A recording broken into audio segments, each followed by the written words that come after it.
The legendary Roald Dahl's book Charlie and the Chocolate Factory from 1964 and its subsequent film adaptations told the story of a magical candy factory and its eccentric and mysterious owner Willy Wonka. A chocolate river, gum that is a whole turkey dinner, never-ending gobstoppers, and, of course, the singing and dancing Oompa-Loompas are just a few of the surprises that waited inside the doors of the famously secretive factory. In a real-life candy empire, there are a lot more failures, hard work, father-son disputes, and an unfortunate lack of Oompa-Loompas.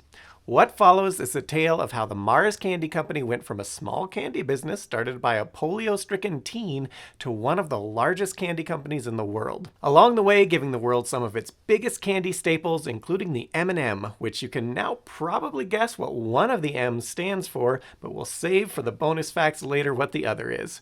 But to begin with, the story of Mars Candy starts in Newport, Minnesota, southeast of St. Paul, with the birth of Franklin Clarence Mars on September the 23rd, 1883. Frank was the son of a gristmill operator who only moved to Minnesota from Pennsylvania with his wife, Alva, months prior to Frank's birth. When Frank was little, he battled polio, which left him disabled the rest of his life. As you might imagine from this, he was rather immobile as a kid, so he spent a lot of time watching his mother bake and cook, including watching her go through the difficult and tedious process of making fresh chocolates. By the time he graduated, he had a pretty successful career going, selling candy wholesale to stores in the Minneapolis-St. Paul area. Fast forwarding to 1902, he married Ethel G. Kissack, a school teacher. About a year later, Frank's first son, Forrest, was born. It was also around this time that the candy market became oversaturated, with the Hershey bar having been first introduced in 1900, the United States' first mass-produced candy bar. A host of other locally owned candy chains popped up. The competition was fierce, especially in the Minneapolis area. Brands like Chick-O-Stick, Pearson's, and Cherry Hump started in Minnesota, and all are still around today. So it wasn't a huge surprise when Frank's wholesale business went under. To add a little lemon juice to his fresh wound, in 1910, Ethel divorced Frank for being unable to support her. She also won sole custody of Forrest, who she promptly sent to live with her parents in Saskatchewan, Canada. The ugliness of the divorce wasn't a good omen for Frank and Forrest's future relationship. They would rarely see each other until years later, with tensions still running high. However, Frank, never a man to get too down, tried again, this time marrying another Ethel, Ethel V. Healy, presumably to help ensure he never said the wrong name in bed, and moved to Seattle, Washington to go back into the candy business. He failed again with wholesaling, and creditors started taking his stuff. This Ethel, however, stuck with him, and they moved 30 miles south to Tacoma and again struggled. In 1920, Frank and Ethel II moved back to Minnesota to be closer to their families. At this time, Frank had only $400 to his name, about $6,000 today, but despite his constant struggles with candy, he continued to try, this time making his own at 3 a.m. every morning with his wife doing the selling. The candy bar was the Marrow Bar, made out of chocolate, nuts, and caramel. It was tough, but they started to make a little money, and then a good amount more. After years of trying, Frank Mars had finally carved out a somewhat lucrative career in candy. They were even able to buy a house and would have been comfortable being local candy suppliers, but the invention of the Milky Way changed all of that. It was also around this time that Frank's son Forrest was establishing a mighty fine business sense. After attending college at Berkeley and later Yale, he became a traveling salesman for Camel cigarettes. As the legend goes, in Chicago one night, Forrest went a little overboard plastering ads across the city for Camel.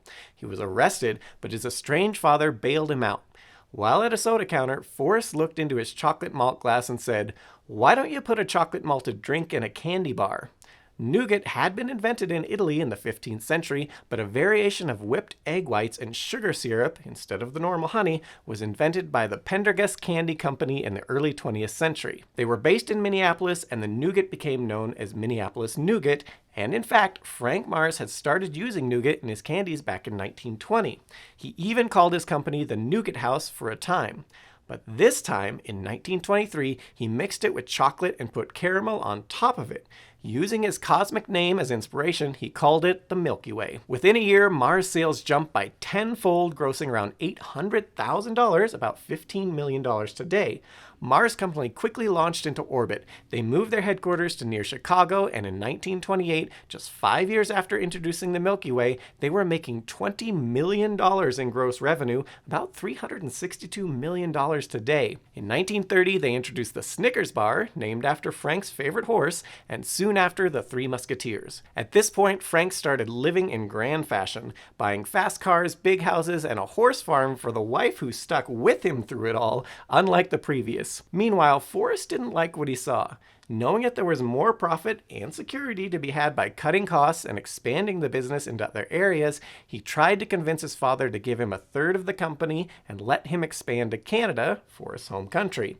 Frank refused, and Forrest later recounted a conversation with his father. "I told my dad to stick his business up his ass. If he didn't want to give me a third right then, I said, I'm leaving." In the end, Frank gave Forrest $50,000 and foreign rights to the Milky Way to basically leave his company alone and move to Europe. Fortunately for the company, that is exactly what Forrest did. While in Europe, Forrest learned from Switzerland's Nestle Chocolate Company about how to make good, sweet, European-style candy.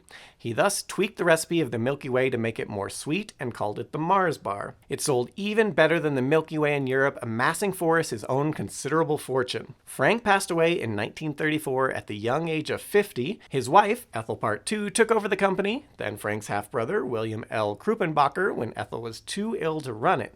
In 1945, Ethel passed away and the company moved to the next of kin, the business-savvy Forrest. Forrest took over the company and immediately diversified, turning Mars into more than a candy company. He worked with a European pet food supplier and, eventually, created Whiskas cat food. He worked with a Texas salesman to create ready-to-make rice. That became Uncle Ben's rice. Of course, besides being a brilliant money-making businessman, he was also known to have a violent temper and demand for perfection. For example, he was known to throw chocolate bars out of windows if he felt they didn't meet the quality expectations he had. But either way, remarkably quickly, he turned a regional candy maker into a worldwide food empire. Today, it is his 3 kids who are reaping the benefits. John, Forrest Jr., and Jacqueline are among the richest people in the world, each owning a third of Mars Inc., which currently employs over 140,000 people and is valued at around $120 billion, making it approximately the 4th largest privately held company in the United States. And now how about a bonus fact? In 1941, Forrest Mars Sr. struck a deal with Bruce Murray, son of famed Hershey president William Murray, to develop a hard-shelled candy with chocolate at the center. Mars needed the Hershey chocolate because he anticipated there would be a chocolate shortage in the pending war, which turned out to be correct. As such, the deal gave Murray a 20% stake in the newly developed M&M. This stake was later bought out by Mars when chocolate rationing ended at the end of the war. The name of the candy thus stood for Mars and Murray, the co-creators of the candy. As for where he came up with the idea, the M&M was modeled after a candy Forrest Mars Sr. encountered while in Spain during his quasi-exile from Mars in the 1930s. During the Spanish Civil War there, he observed soldiers eating chocolate pellets with a hard shell of tempered chocolate. This prevented the candies from melting, which was essential and included in soldiers' rations as they were. Not surprisingly, during World War II, production of M&Ms skyrocketed due to the fact that they were sold to the military and included as a part of the United States soldiers' rations. This also worked as great marketing when the soldiers came home, many were hooked, and the candy took off from there.